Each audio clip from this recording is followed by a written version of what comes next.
Ah, you made it. I've got some tickets, and I managed to set something up with the Rokot. It'll have to wait until after the show, though. Happy to stay and watch? I doubt you've seen the Korolyevsky troupe on stage before. Pleasure. Here, this is the way in.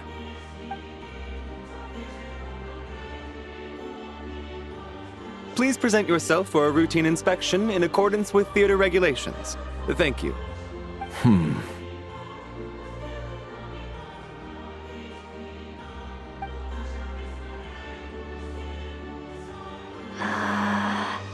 Is that guy with the fatui? Looks like he's waiting for something. Okay, all done. Thank you for your cooperation. Please proceed through to the theater.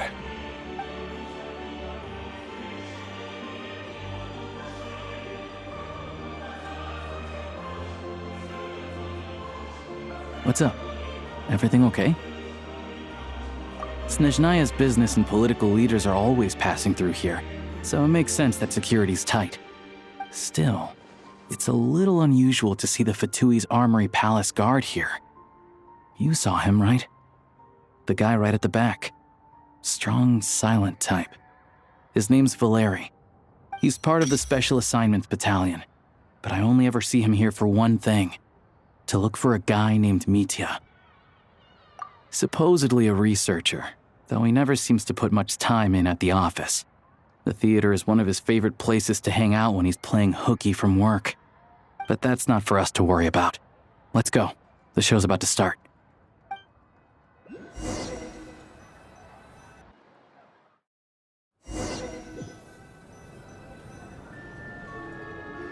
What do you think? Pretty impressive, huh?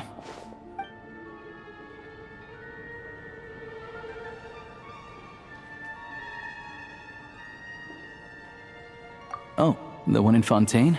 I hear it's iconic. Never seen it for myself, though. Here we are, just in time. Sorry, coming through.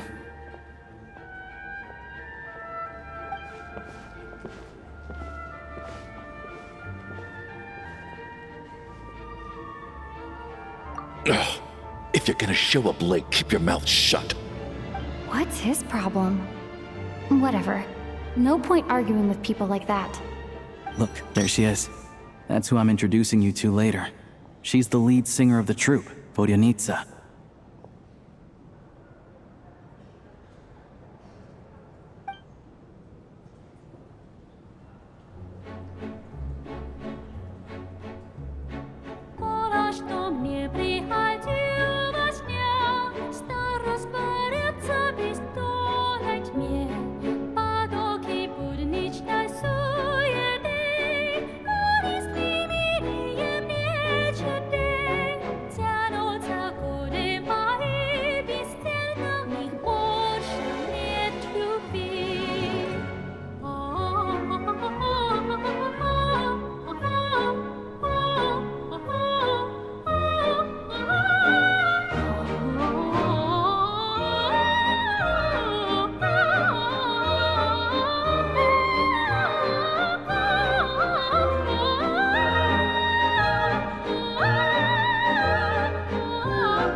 This leads directly to the green room.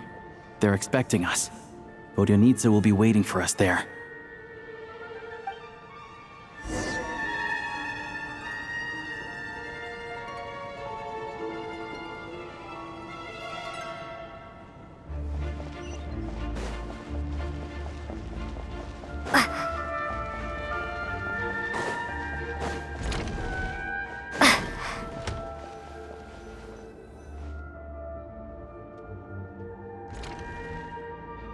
Hey there, excuse me. Can you believe it? I'm so mad right now. Come in. Oh, it's you two. Huh? You know each other? Oh, wait. Is this who you were telling me about? The one you met yesterday and couldn't stop thinking about? I never said that. Yes, you did. Why are you denying it? It was right before I went on that rant about the moody factory owner. Oh, I remember it so clearly. Might I ask what brings you two here? Oh, I just brought her here to see the show. And when it finished, she was full of praise for Vodyanitsa's performance. So I thought I'd try my luck, see if we could get the chance to chat for a bit. Maybe get an autograph? You work here. You of all people ought to know that's against the rules. It's not what the green room is there for. Oh, what's the big deal? Come on, don't be shy. I can give you an autograph. You can take a picture too if you want. Do as you please. I finished all my shows for the day. I'll leave you to chat.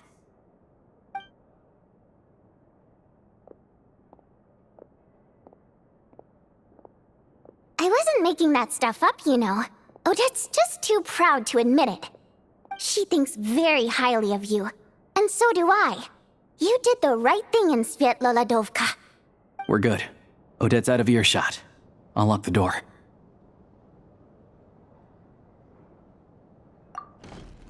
Confidentiality, of course. The Rokot is very strict on that. Whoa, Alosha! Not out loud! Not with an outsider here! Relax, I've taken care of it. Look at this. The President's reply sent this morning. Wait, so she's been approved to join? You told me last night that you wanted to get intel from the Rokot. Unfortunately, Rokot intel is only available to members. But ever since you set foot in Snezhnaya, we've been working together. I've seen the way you work, your character, and your motives. Everything about you is perfectly in alignment with what we're trying to achieve in the Rokot. So I figured I might as well cut to the chase. I wrote a letter to the President explaining your situation, including just the right amount of detail. His approval came very quickly. Of course, it's still your decision whether you want to join or not. We'll respect your choice. Well, assuming Odette was telling the truth and she didn't misjudge you, I guess we don't need to worry about you blowing our cover. Still, you gave me a real fright. I didn't know that's why you came looking for me. So, that stuff you said about admiring my performance, was that just because Odette was here? Did you actually mean it? Now you're talking. That's what I like to hear. Anyway, let me give you a quick rundown of how things work. Like I said, the Rokot is a covert organization, and we hide our identities. Members typically don't meet in person or even know each other's identities. This helps us maintain a high level of independence and secrecy. Because of this, members are basically free to decide their methods without constraints, so long as the outcome of any activity doesn't violate the organization's principles. After all, we don't have any ostensible contact with each other. This way, if anything goes wrong, no one else will be implicated. Beyond the freedom to choose how you operate, it's also your choice whether to act at all. We have plenty of members who have yet to take any action. In short, joining the Rokot in and of itself won't place any restrictions on your activity in Snezhnaya. There's a code of conduct you can read if it interests you. But basically, as long as you don't plan on using your anonymity to go around doing evil, you'll be fine. I tried reading it 5 or 6 times. Never made it all the way through. Even the most lackluster script makes for more interesting reading. Great. Then I'll go grab an official application form. Be right back.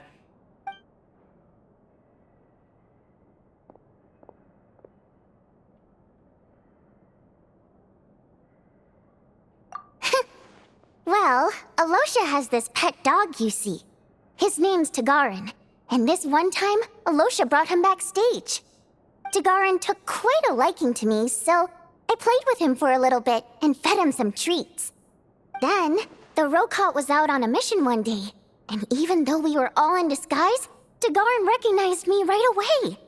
Just a coincidence, really. We didn't report it to the higher-ups, though, to avoid dealing with the fallout. Like, My job at the theater, for instance. I really needed to make ends meet. By the way, what were you complaining about just before we came in? Did everything go okay with Chuganov? Everything did not go okay. That's why I was so mad.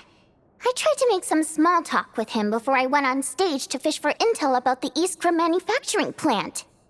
But he wouldn't take the bait. No matter what I said, he kept dodging the question. And then he started complaining. He said he didn't appreciate his second-rate seat in the stalls because he usually gets a private box. I mean, what did he expect? Everyone knows that if you want a box seat, you buy a ticket well in advance. But instead, he sends me a letter the day before the show when we're practically sold out. I had to juggle things around just to get him a half-decent seat, hoping he would appreciate the gesture enough to share some information. But nope, he didn't give me anything. Yeah, meeting Chuganov in person has definitely been a disappointing experience. Oh, you probably don't know who we're talking about, do you? Chuganov was that older guy you were sitting next to today. I'm sure he didn't make a great first impression on you either. To the citizenry, he's a family man and a kind boss. But our interactions with him tell a very different story. It's one thing to ask for a favor, but he acts like it's his right. He always expects special treatment. Take the ticket situation, for instance. I've actually gotten him a private box in the past. But not only was he not even grateful, now he's acting like I've sold him short this time. Not to mention that he's never paid for a single one of his tickets. And another thing, if he's such a big family man, why doesn't he bring his wife and daughter to see the show once in a while? I've never seen them here, not even once. Calm down, Vodyanitsa. If you won't do it the easy way, we'll have to try the hard way. But first things first, here's your application form. Go ahead and fill it out.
Looks like I'll need to make a few little tweaks here and there.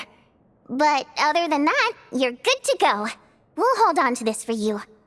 All right. Now that we're officially Rokot comrades, I can tell you. Chuganov is the target of our current operation. Recently, we've done some recon work at the Iskra manufacturing plant, which pretty much confirmed that their energy consumption is way beyond the legal limit. All we need now is some direct evidence to present to the Vetcha, so we can demand that they shut the plant down. That way, the Kresny Crystal can be allocated to where it's needed most. I was hoping he might let slip during one of our chats, but he's too tight-lipped. We'll have to find another way. I'm meeting another regular theater-goer tonight, Mitya.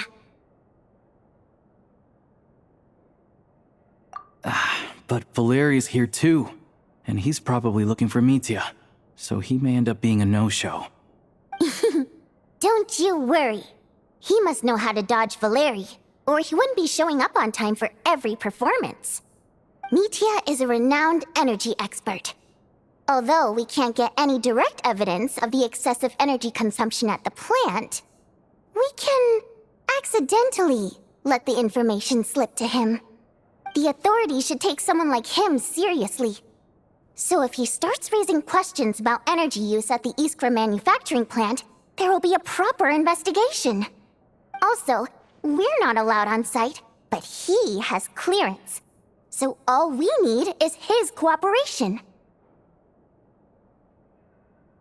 Yeah, so that's the other thing we're trying to figure out. Though I think we're far less likely to make any progress on that front. Still, I hear that Mitya is a bit of a chatterbox. So, who knows? Maybe if we catch him in the right mood, he'll let something slip. What do you think? Sound like something worth your time? Okay, in that case, you guys find a seat somewhere nearby. Pretend you're a couple of buddies there to eat, and keep your ears peeled for useful information.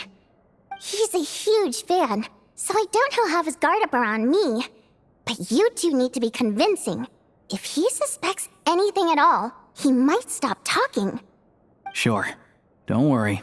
We'll make a believable pair of buddies. Perfect! You've sold me already. Now, help me tidy this room up a bit before we head out. Okay. What needs tidying? Everything!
We come here often, so we shouldn't stand out. Let's sit here. Now, it's up to Vodyanica. Let's see how the conversation goes.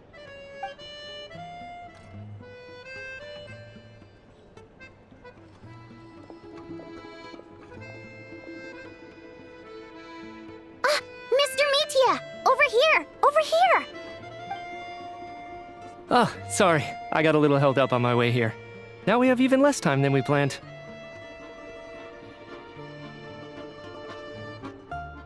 Go ahead and order some snacks and drinks, whatever you like. Let me see. According to my schedule, we still have 25 minutes left. You're really pressed for time today, huh? I was imagining this would be a leisurely chat. If you'd prefer, we can always reschedule for another afternoon when you have more time. No need. Getting to meet the lead singer is a very precious opportunity for me. I'm not about to pass it up. I've already had to decline your invitation several times because our schedules rarely align. If I don't grab this chance while it's here, who knows when the next one will come around? Well, it's very kind of you to make time just for me. I'm not too sure, to be honest. But Snezhnaya is full of weird and wonderful things like that, so people tend not to bat an eye. I'm sure the same will go for the Eye of Grey and Paimon. The reason I invited you out for tea and a chat today was to get some feedback from a true fan of the theater. Well, I genuinely have nothing bad to say. No matter how many times I hear you sing, it never gets old. It always seems fresh and new somehow. Maybe it's because the more times I listen, the more details I notice. Or maybe you simply improve with every performance, delivering it better each time. Thank you! I'm delighted to hear that! Could you give me any specific examples? Oh, yeah. The piece you sang today, for example. Beneath the Frozen River? Hey, what's with you? I'm just praising a good performance. I always used to find that such a bleak and lonely song. But the more you listen, the more you realize that it's not as cold and nihilistic as it appears. When you really dig down into it, there's a certain level where you're surprised by the emergence of hope. Wow, I'm impressed. I didn't expect you to pick up on that. Actually, I only tried out that angle after talking with a composer. Still, Beneath the Frozen River wasn't on today's program. Oh, really? But it's a classic. You sing it every time. Almost every time. Oh, well then, let me say a few words about that other all-time classic, Flying in the Wind from the Mountain Sparrow. I didn't sing that one today either. My voice wasn't quite up to it, so I switched it out at the last minute. Oh, but, Sorry, Mr. Mitya, but you were at the theater today, yes? Of course I was. Remember? I said hello to all the troupe members before the show started. You, Odette, and the others. So what did Odette sing today? Elegy of the Snow-Winged Goose, of course. Correct. I see. I see. You find my singing boring, don't you? That's why you don't remember a single song. Looks like I'll need to cut a few from the program next time. No, that's not it. I swear. All right. I'll be straight with you. I'm sorry. My mind was wandering as you took the stage today. I enjoy watching your shows because the exquisite performances stimulate the mind. It always sparks some inspiration for my research. So, whenever I get stuck at work, I come to the theater for a change of pace. Odette's dance during the Elegy of the Snow-Winged Goose today was simply incredible. It got me wondering what she's been going through recently. That look of sheer defiance in the face of utter tragedy? It was so inspiring. I started scribbling in my notebook right away. Not that I made a ton of progress in the grand scheme of things, but I still think it was productive. By the time I snapped out of it, the entire show had finished. So what you're saying is, you didn't listen to my singing at all? Unfortunately not. I'm sorry, I don't know which is more disrespectful. The fact that I don't always come for the show itself, or the fact that I missed your performance. Seems like things are getting a little awkward. Mitya just stepped into a conversational minefield. If there's one thing Vodyanitsa doesn't like, it's people who show disrespect for her performance. This meeting was so hard to set up. Don't tell me it's already falling apart. It's fine. I suppose this is affirming in its own way. At least, it shows that our performance really touches people's hearts, right? Don't let it bother you. It certainly doesn't bother me. She's showing a lot of restraint. Well, I'll be sure to let Odette know how much you adored her performance. Please don't say that. I always love your performances too. It's just that inspiration struck at the wrong time today. I'm usually all ears. I know, I can tell. That's why I value your opinion. I'm sure some people can't stand it when others praise their coworkers right to their face, but not me. No, sir. Fair enough. I still feel kinda bad though. But you know what I really can't stand? People who only show up to the theater to pretend that they're cultured. Makes me sick to my stomach. Oh yeah, 100%. There are too many of those people around. By the time they're walking out the door, they've forgotten all about the show. What's wrong? You look furious. I don't know if you've heard about the boss of the Iskra manufacturing plant. He isn't even a theater investor, but he always demands the same privileges as actual investors. Box tickets only, premium drinks, even the right to request specific songs. Well played, Vodyanitsa. Seems like she's harnessing her rage to steer the conversation back on track. Now that you mention it, I've interacted with that guy before. I gotta say, everyone holds him up as an example of a benevolent businessman, but I don't know. I don't see it. Yeah, he couldn't care less about what's happening on stage. He's just there to flaunt his social status. I hate that I have to prepare programs for guys like that. What's the big deal with that factory he runs anyway? I asked around a bit and heard some pretty shocking stories. Sounds like he's just another greedy capitalist. Oh, really? Yep, the things people are saying are pretty damning. Low wages, insanely long working hours, equipment running around the clock. And as if that's not bad enough, he also strictly forbids his employees from giving any kind of interview. Project Snezhnaya has now been extended so many times, we're at the point where crystal rations for the common folk are barely enough to survive on. Yet he even wants to get his greedy hands on them just to boost his own profits. If the rumors are true, he's in serious violation of the law. Interesting. So you've heard about it too. What? So it's really true? Who knows? I've only heard the same rumors you have. But there's no smoke without fire. The Rooster's been coming down on us hard lately, demanding that we track and trace every single batch of crystal. My coworkers in the Department of Energy have been tearing their hair out over it. The Rooster? I didn't realize he cared that much. Yeah.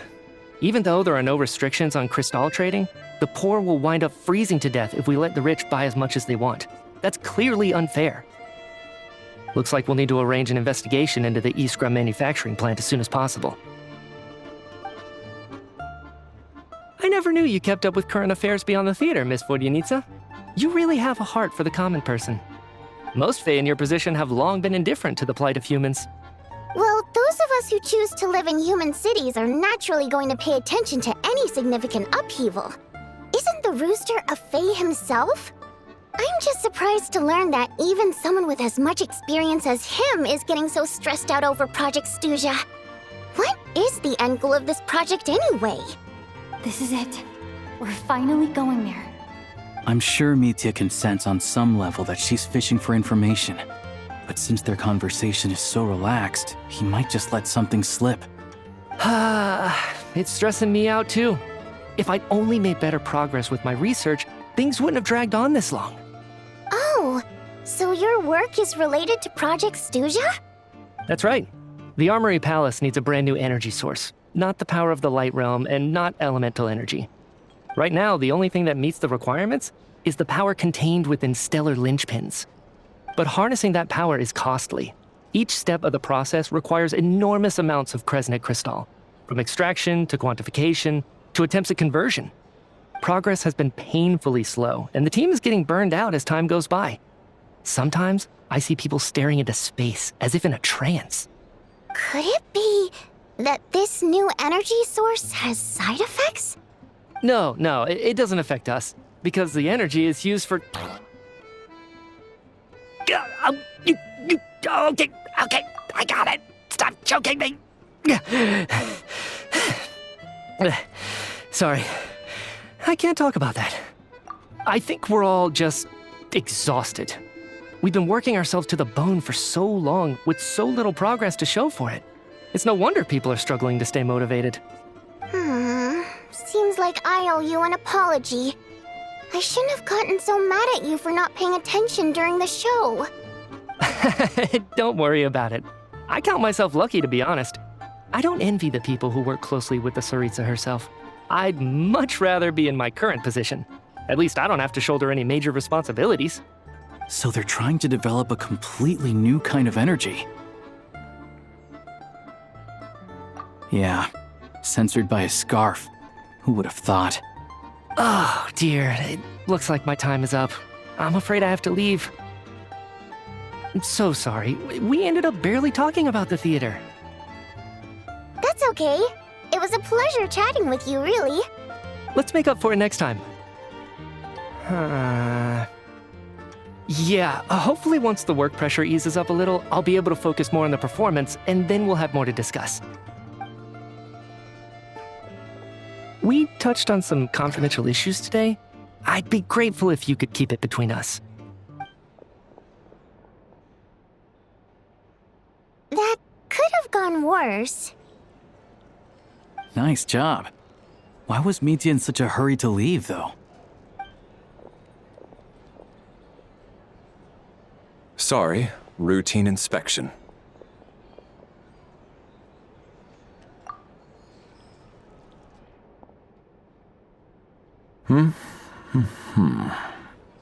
Okay, let's go. So he wasn't rushing to get back to work. He must have calculated that Valeri would find him here in exactly 25 minutes. That's frighteningly accurate. One of the main duties of the Special Assignments Battalion is to ensure that important figures stick to their schedules.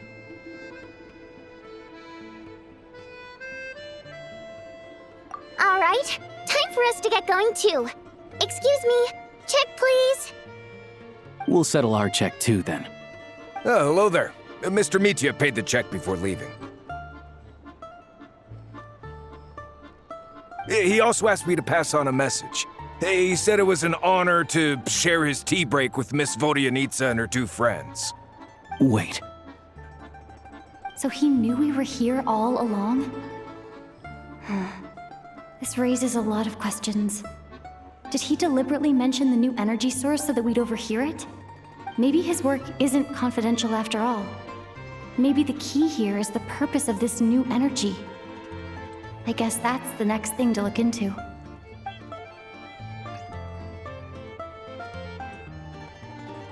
Vodyanitsa and Alosha have both left. Time to head back and call it a day.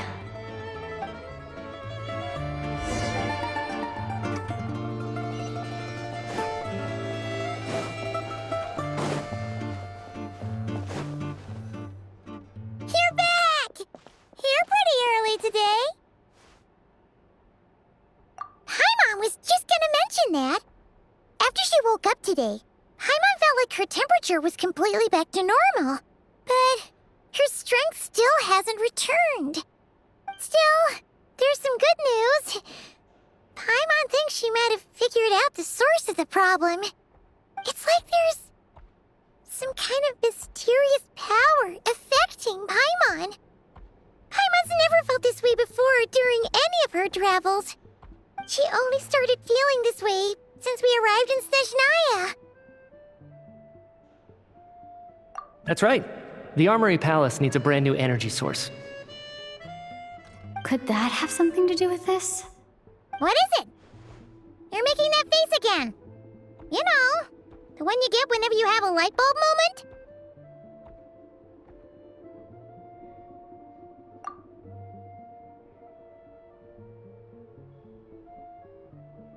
So, they're trying to develop a new energy source here? And you think that might be why Paimon's feeling unwell? Well, Mitya denied that the energy they're researching has any side effects. Although, he did say that people working on the project have been having issues with their concentration and short-term memory. And even so, those are completely different symptoms from Paimon's. It's pretty faint, so it's kind of hard to tell. But if anything, it seems like it's coming from roughly the same direction as the Armory Palace. Sure, Paimon's with you there. But how, though? The Rokat only has a limited amount of intel. Oh, great point! They argue about Project Stuzha every day. If we could sit in on one of their sessions, we might pick up some new leads. Good idea! Oh yeah, while you were out, Paimon tried all the yummiest looking desserts in the Potpourri restaurant. This one seemed right up your alley. So, Paimon saved some for you. Come try it once you finish writing your letter.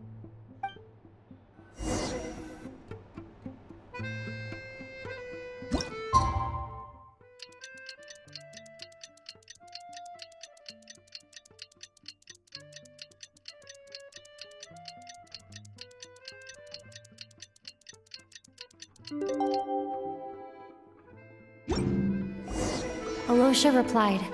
He says that we won't be able to speak at the Vetcha, but he can arrange for us to attend as visitors. Time to get ready. Then head to the Snezhnaya Vetcha. You're back! Paimon's been working on the crossword puzzle in the newspaper.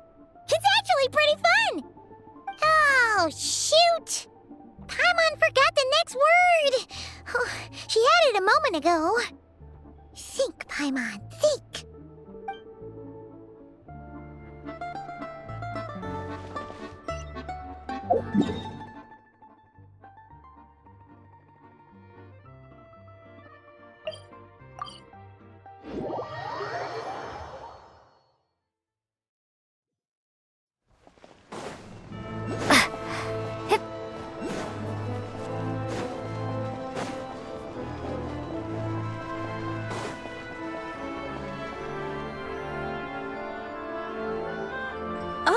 Miss Vodyanitsa, prima donna of the Korolievsky troupe. What a surprise meeting you here. Will you be sitting in on a session of the Vetcha? Sorry, I'm not taking interviews today. Oh good, you're here. The session's about to begin. Let's get inside. Please wait, Miss Vodyanitsa. Could you introduce me to your new friend?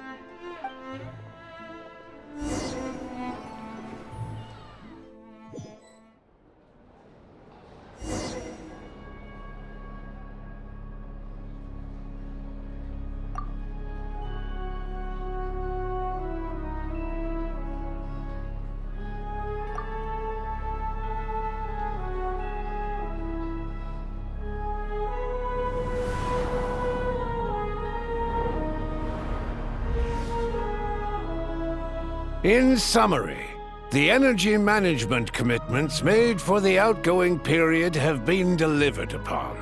Furthermore, both the production and consumption of Kresnik Crystal show clear signs of stabilizing. The relevant agencies have assessed the present circumstances and determined that the status quo can be sustained until the next period. For detailed statistics, I would refer you to the industry reports that have been distributed to all persons present. It should also be noted that while the recent blizzards have led to a significant increase in people's energy expenses, this is strictly a short-term phenomenon associated with a remotely located monster. Her Majesty the Tsaritsa is giving her full attention to this matter. We should have every confidence that it will be dealt with swiftly and conclusively. A financial report on disaster relief is also present in this report, courtesy of Pantalone. They cover the same old ground every single time. The rooster never seems to mind, but everyone else is getting tired of it. There's a general lack of trust. People aren't seeing any tangible benefits that affect them directly. Of course, none of that will be reflected in any of the reports on the table. Yeah, if it weren't for these hard copy documents, I could have at least made something up. Oh, don't mind me. I'm just out here trying to hit my interview quotas.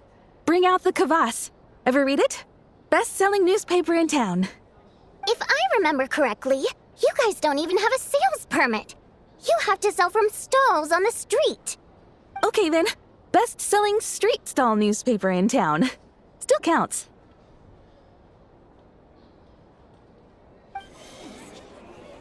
Order! We will now open the floor to the representatives. If there are no further substantive issues to discuss, we will then proceed to a vote on this motion.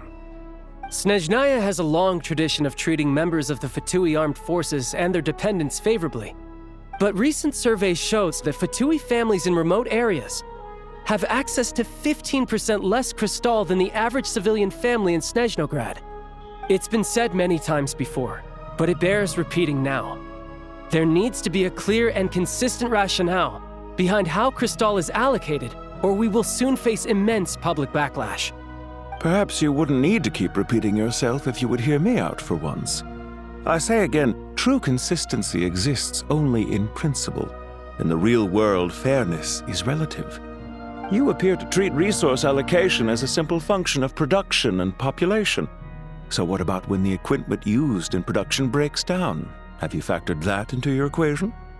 And do you even know how long it's been since Snezhnaya last conducted a census?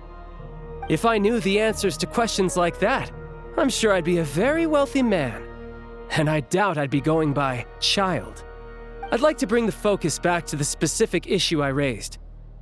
Or do you wish to deny that favorable treatment for Fatui dependents is our long-standing policy? It's easy to be a critic when there's no accountability. That seems to be a running theme in the anti-Project Stuja cohort. Defeat the ringleader and all other problems will magically resolve themselves. That's what they seem to think. But in case you aren't aware, not one jot in my report would change whether Project Stuja continues or not. So you have no intention whatsoever of finding a solution to this problem? On the contrary, I'm the only one here who ever brings solutions. Child opened by speaking up for the armed forces. Regrator struck back with style and a war of words ensued.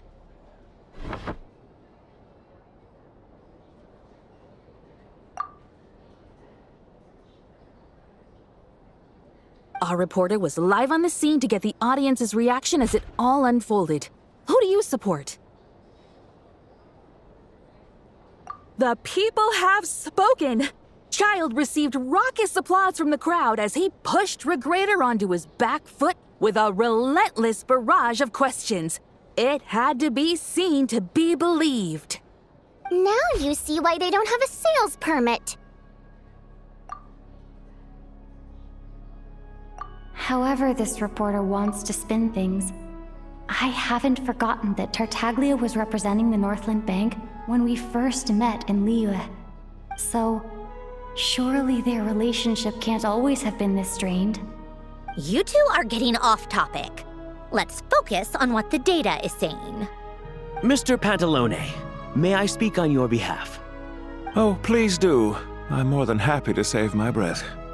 Crystal distribution policy undergoes modifications with each new period, the ultimate goal being to find the most reasonable method of allocation, which I believe is what Mr. Tartaglia also seeks. But I fear many may have been misled on this topic by extremist activists. To clarify, Project Stuja is not the root cause of the problem. It is merely a framework for resource distribution.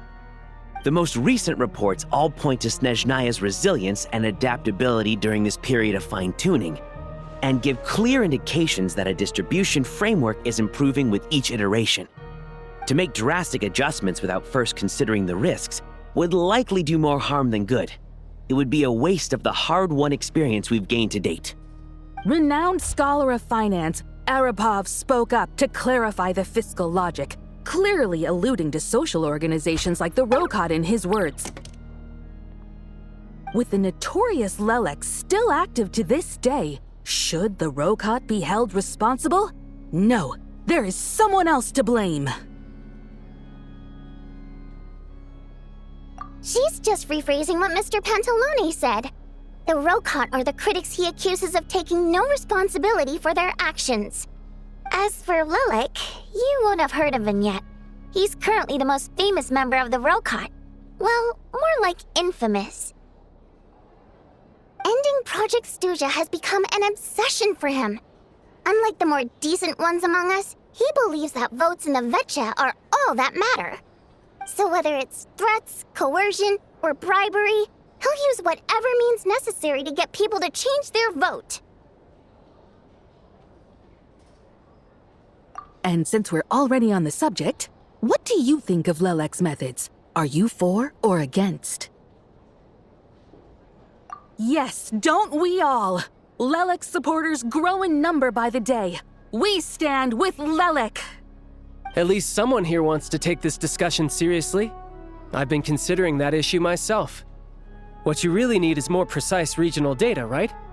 I think it would be easiest to let the Fatui handle it, since they're already in charge of Crystal shipments anyway. We may as well get them to collect some data while they're at it. Whatever you need, you can ask the Fatui to look into it for you. In terms of supervision, I think the Druzhna would be a good fit. I had hoped to discuss this with Miss Vesna, but sadly, she's not present. I will be happy to take a note of your suggestions and present them to Commander Vesna for a decision upon her return. The Commander has always taken a keen interest in Project Snezhnaya. However, given the Druzhna's demanding workload, I'm afraid it may prove difficult for them to provide any practical support. Let us refrain from jumping to conclusions until a concrete and actionable plan is in place. My apologies, Lord Rooster. There are numerous issues to address here, including manpower, time sensitivity, and reporting lines. Nevertheless, I support drafting a proposal. Follow the usual procedure, and it can be raised as a new motion for all parties to evaluate at the appropriate time. In that case, I'd like to share one thought before the proposal is drafted. The issue of time sensitivity was raised just now, which I presume relates to the official reports. In fact, the Energy Commission already collects regular statistics on each urban center and its surrounding area. Would these be of any use? That's a good idea. I read every issue of Sviet Lolaidovka's report, and although my focus is mostly on the section about equipment operation, the energy consumption statistics also yield a lot of insights. Be that as it may, does no one see an issue with using local data to determine Crystal quotas? In the long term, it seems like a very risky solution. Not if they are used purely for reference.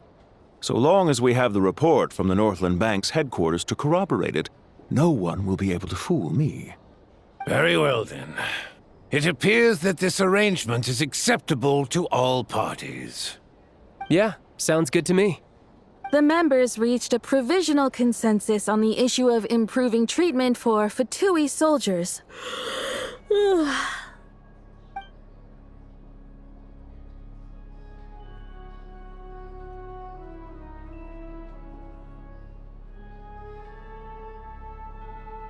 Today, the prima donna of the Korailievsky troupe attended a session of the Snezhnograd Vecha in the company of a most charming young lady. The question on all our minds is, what is the true nature of their relationship? Write anything like that again, and I'm revoking your permission to interview the troupe. Got it?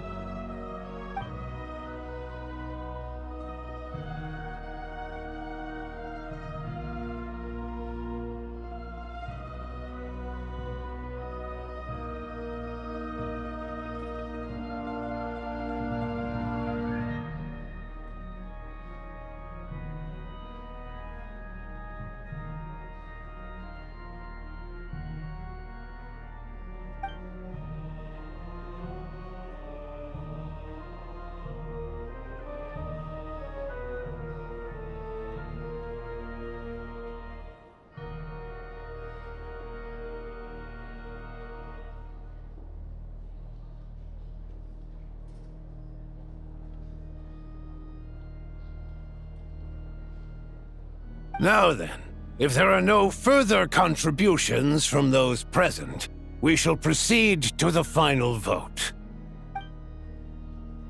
Hey, check it out!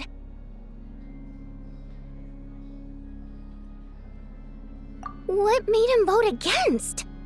Why now?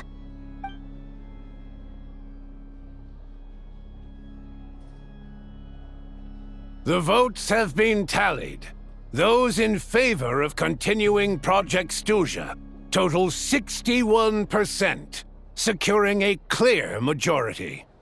That was too close. The margin has shrunk yet again. Chuganov was a huge loss. I'll bet Lelek is behind this. I wonder how Pulcinella will respond this time. Chuganov. I see. Lelik strikes again. Yes. Go, Lelik. Once Project Stuzha is defeated, our unwavering support at Bring Out the Kvass will finally pay off when we make our comeback. I can taste our victory already! In accordance with the result of this vote, Project Stuzha will remain in effect until the next Vecha period. Finally, may I remind us all, we debate only for the greater glory and solidarity of our nation. May the aurora shine ever on, and the tundra always stand firm. The session is concluded.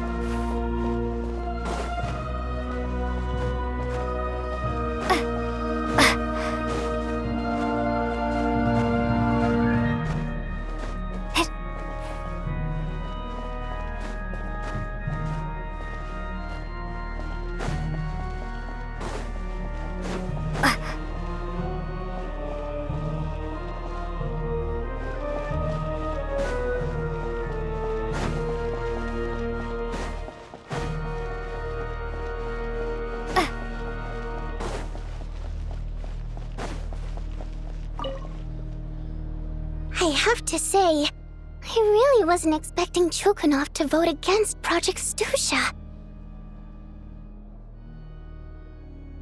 Well, in principle, Snezhnaya's business and political elites ought to be the ones least likely to oppose it.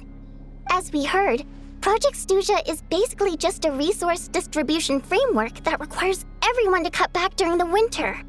But even if the policy got cancelled, the Tsaritsa's energy needs wouldn't suddenly go down. The extra demand from the public would have to be filled from somewhere.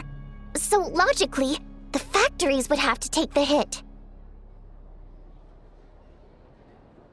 I got a letter from Mr. Mitya just before today's session. He said he's confirmed that there are issues around overtime and excessive energy consumption at the Iskra manufacturing plant. In a situation like this, once the Rooster receives the report, he'll order the factory to halt production and submit to an investigation before issuing a penalty. But that's a week-long process, and thus didn't make it onto the Vecha agenda this time. I don't think he suspects anything so far.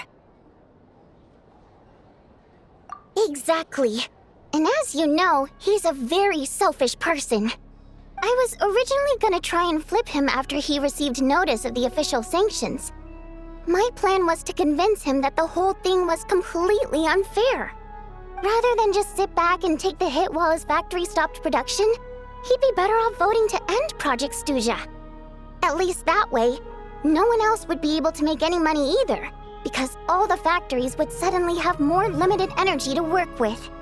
But now, he's already voted against it, which means someone must have used more forceful means to change his vote. Just like with everyone else who flipped. Yeah, no one knows why Lelik is so obsessed with ending Project Stuzha, but by the looks of it, he's inching closer and closer to success. Lelik must have strong motivations, given how he'll stop at nothing to achieve his goal.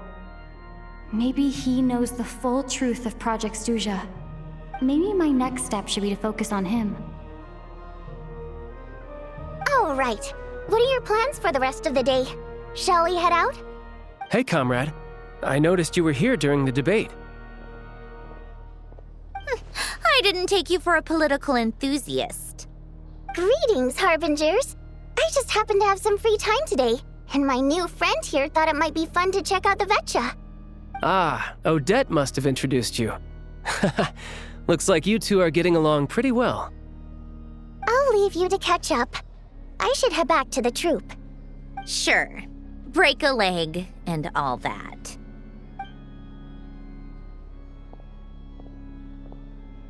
Thought it might be fun to check out the Vecha, did you? Things are never that simple with you, Traveler. There's no way you're here for kicks and giggles. tell me I'm wrong. Oh, yeah. To some, he's a captivating enigma. To others, he's the bane of their existence.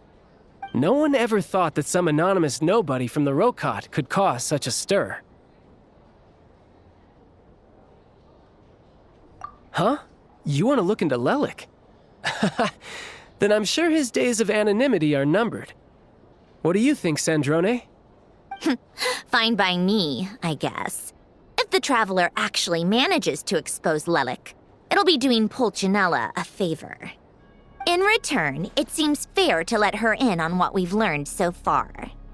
My thoughts exactly. Sharing is caring, after all. Head back to Glupov and grab the files on Lelik. It's easier to just pull the records than go through the rigmarole of getting the Traveler a visitor's permit. As you command, child, sir. In that case, since we're going to be waiting anyway, I'll have someone brew a pot of black tea.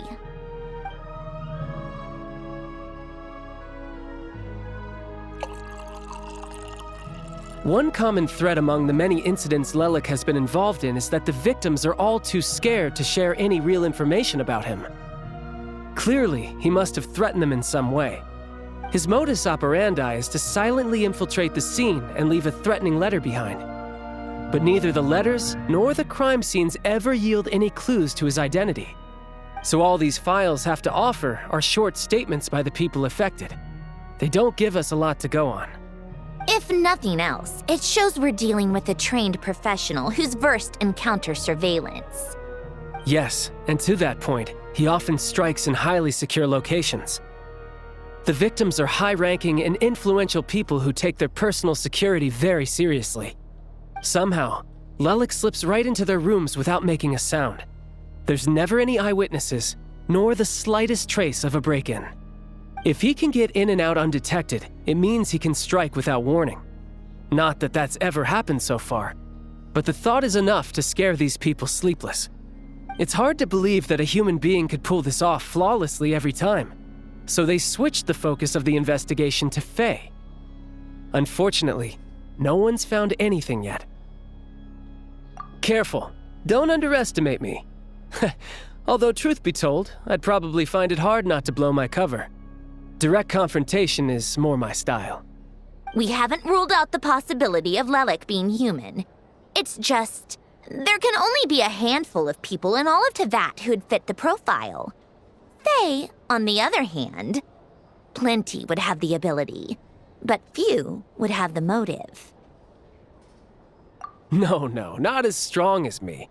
You'll never find the culprit with criteria like that. Let's go with a little weaker than me.